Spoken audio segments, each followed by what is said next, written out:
I had no idea. We both come from Astoria, Queens. That's right. My father told me to say hello to you because he remembers you when you were a little girl, about 22 years ago or something like Oh, that. that's so kind of you, Chris. You've just made some brownie points. Yes, and I used to, and I understand that I used to come into your father's bakery and pick up my mother's baked goods. That's right. He remembers you. That's very nice. Well, send him my best. Do me a favor. If your life depended on it, tell the American public what the deer hunter is in your estimation.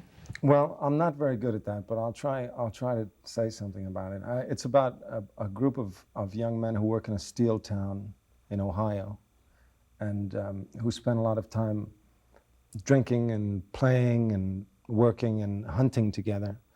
And three of them join the army together, like so many young men have always done, and they go off to Vietnam, I suppose not really knowing what they're getting themselves into. I mean, it's a romantic view of war that young men have, I suppose. And it's the story of what happens to them consequently, and the ones who survive, the ones who don't survive, the ones who survive and don't really survive. And it's a great movie. I have a way of looking at the film as though I wasn't in it. It's a wonderful scene. Yeah, the film, when people discuss it, you know, something happens to their voice.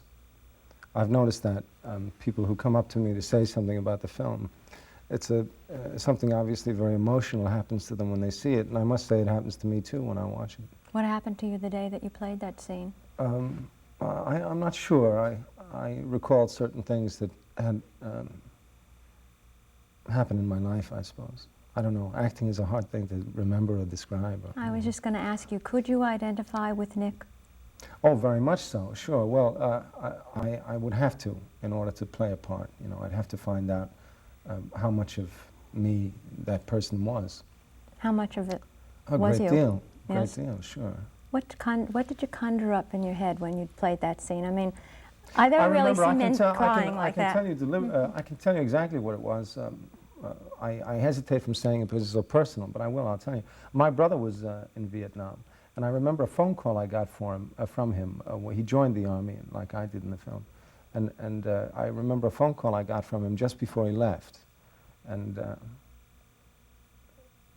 it was very powerful to me. I was afraid for him. And I remembered that conversation when I did this scene. Did he come back from the war? Yes. Yes. Is he still acting? Yeah, he still acts. Oh, good. Were you in the service, Chris? No, I wasn't. Would you have gone to the Vietnam War if you had been called up? I guess everybody went who got called. I mean, except for a few. And I'm not basically very brave, so I imagine if they had told me to go, I'd have gone. You really would have. Did you have any political feelings about that time, about the Vietnam War? No, not really. You know, I was young. I was I was working. I was in a show at the time, during those times. In a strange way, Michael Cimino really has romanticized the Vietnam War, which no one has been able to do before.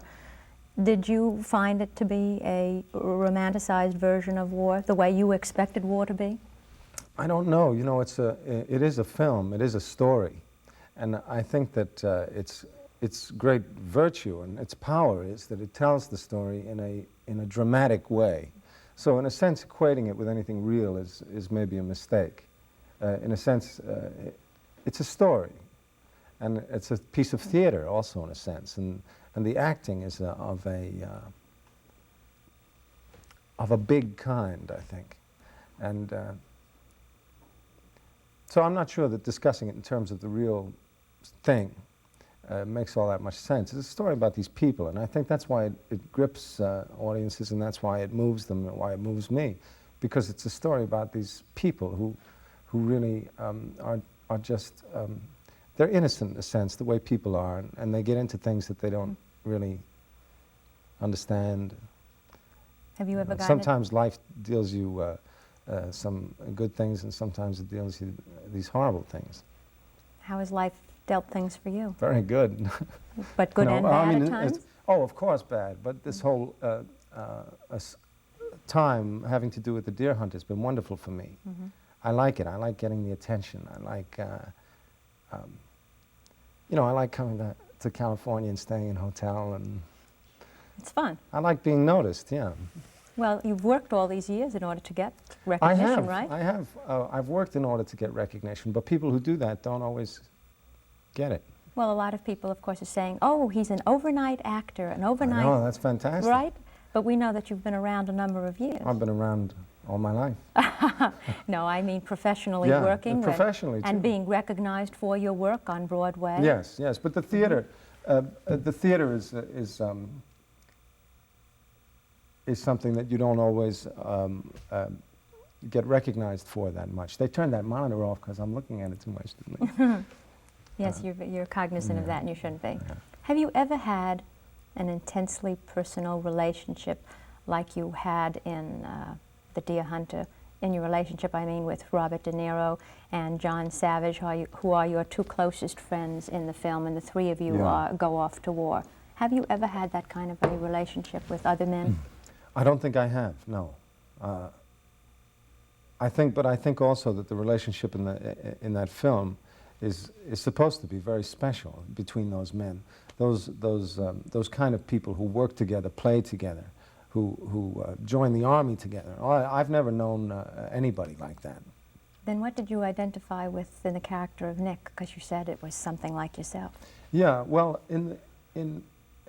among actors, there is a sort of camaraderie. There's the idea of this film was that these people you should believe that they've been together for all their lives and that they've never been separated. And I think that Michael Cimino was very wise to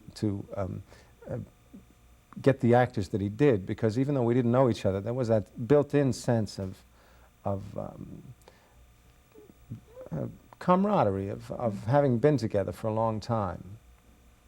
The way there is sometimes among actors, you know, actors are supposed to be very jealous of one another and of sometimes giving each other a hard time, but more often than not, it's the other way around. It's really they're very giving to one another, because in a sense they're all they've got. You know. That's true, but how are things, let's say, behind the scenes on The Deer Hunter? Just great. What's it like to really work with someone like a De Niro who has attained his kind of stardom? It's fantastic. He's the most generous actor I ever worked with. I was talking about it to somebody else the other day. The only thing I could equate it to was like, I don't know if you drive. Yeah, you of course you drive in California. If you don't drive cars in California, you get nowhere, my dear. But when you're on the highway sometimes, you know, when you get behind a truck, you know how it can take you along with it? You get caught in the back wind or whatever it is. You can almost take your foot off the gas and you keep going. And that's sort of like what it's working with him. You know, he takes you with him where he goes. He's nothing like... He's so strong that he pulls you with him.